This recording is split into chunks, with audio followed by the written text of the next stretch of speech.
Hi, எல்லோருக்கும் வணக்கம். Welcome to உங்கள் நான் கமல் ஹாசன்ஸ். இந்த வீடியோவில் நம்ம கமல் சார் பற்றின ஒரு புதிய தகவல் தான் வந்து டிஸ்கஸ் பண்ண போகிறோம்.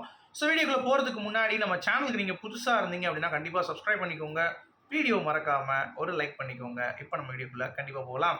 ஸோ இன்றைக்கி வந்து பார்த்தீங்க அப்படின்னா நம்ம வைரல் ட்ரெண்டிங்லாம் வந்து கமல் சார் கிட்டே அவ்வளோவா நியூஸ் இல்லை. பட் இருந்தாலும் நமக்கு வந்து ஆதரவு அப்படிங்கிறது நீங்கள் லைக் ஒன்று கொடுத்தா தான் நிறைய பேர் வந்து பார்ப்பாங்க. ஸோ லைக்கே பண்ண மாட்டீங்க இப்போ ரீசெண்டாக. இட்ஸ் ஓகே, பட் அது உங்களுடைய விருப்பமாக தான் நீங்கள் பண்ணுங்கள். ஏன்னா அது பண்ணிங்கன்னா நிறைய கமல் சார் ஃபேன்ஸ் வந்து வருவாங்க அப்படின்றது தான் நம்ம சேனல் வந்து இன்னும் க்ரோத் ஆகும். ஸோ முடிந்தால் பண்ணுங்கள் அப்படிங்கிறத சொல்லிட்டு இப்போ நம்ம வீடியோ கூட போகலாம்.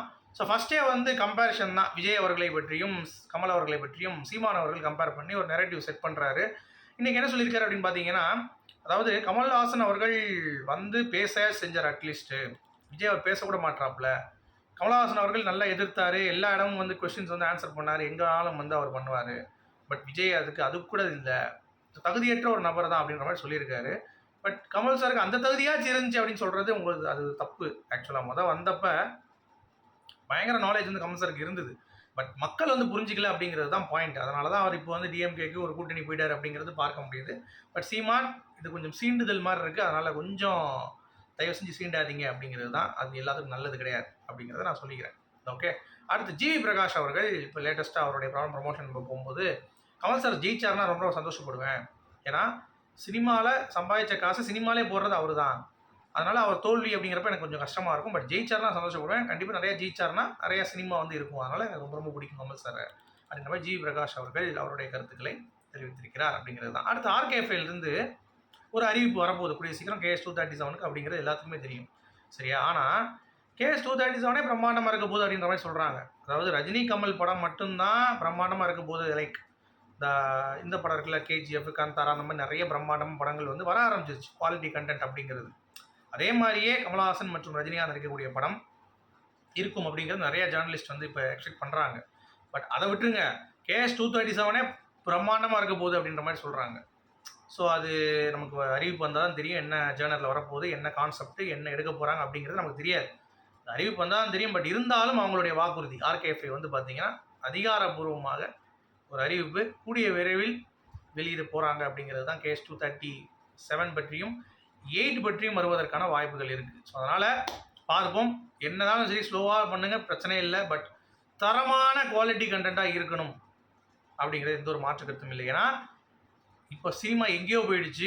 ரஜினி சார், கமல் சார்லாம் வந்து பார்த்தீங்கன்னா திருப்பி இதுக்குள்ளே ரொட்டேஷன் பண்ணிகிட்டு இருக்காங்க. இன்னும் பிரம்மாண்டம் பட்ஜெட் அப்படிங்கிறத கொடுக்கட்டும், நல்லா பண்ணட்டும். லோகேஷ் இந்த மாதிரிலாம் பண்ணாமல் கொஞ்சம் பிரம்மாண்டமாக போங்க. ராஜமௌலி மாதிரி ஒரு ரிஷாப் செட்டி கூட நல்லா பண்ணுறாரு. காந்தாரா பார்த்தீங்கன்னா சாப்டர் 1 செமையாக பண்ணியிருக்காரு. ஸோ அந்த மாதிரி கொடுங்க அப்படிங்கிறது தான் எல்லோருடைய ஒரு ஏக்கமாக இருக்கிறது. அதை பூர்த்தி பண்ணுவாங்களா அப்படிங்கிறத பொறுத்திருந்து பார்ப்போம். அப்புறம் இந்தியன் 3க்கு ஒரு அப்டேட் வந்திருக்கு. என்னன்னா, டிஸ்கஷன் போயிட்டு இருந்துச்சுல, வேல்ஸ் இன்டர்நேஷனல் எடுக்க போகிறாங்களா இல்லை வந்து பார்த்தீங்கன்னா லிங்குசாமி பண்ணுறாரான்ட்டு.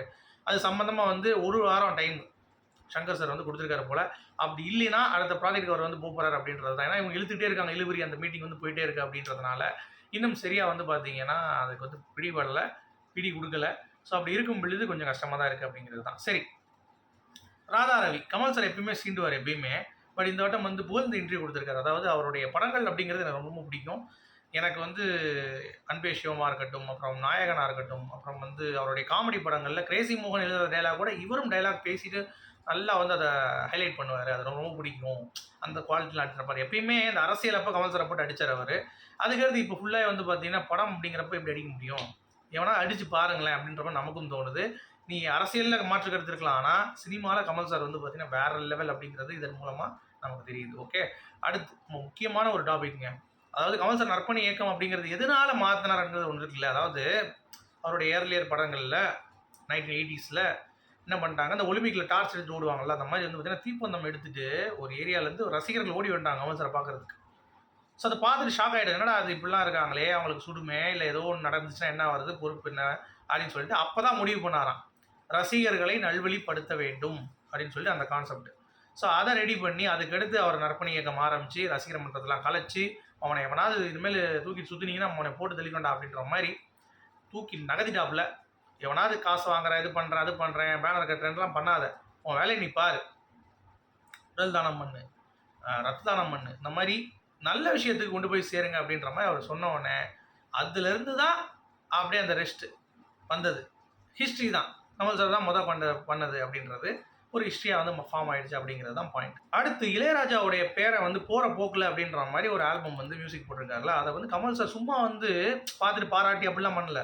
உட்காந்து அந்த பாட்டை கேட்டு அதுக்கடுத்து ரிவ்யூ கொடுத்து நீ இதெல்லாம் பண்ணுங்கன்ற மாதிரி ஆட் பண்ணி கிட்டத்தட்ட ஒரு ரிவ்யூ வந்து எப்படி பண்ணணும், ஒருத்தவங்களை எப்படி மெருகேற்றணும் அப்படின்றத ரொம்ப சூப்பராக பண்ணியிருக்காருங்க. அதுக்கான ஃபோட்டோஸ்லாம் வெளியே வந்திருக்கு. அதுவும் வந்து நான் இந்த தம்ப்நெயில்ல இணைச்சிருக்கேன். ஸோ மீண்டும் சந்திப்போம். உங்களுடைய கருத்துக்களும் சொல்லுங்கள். Thank you guys.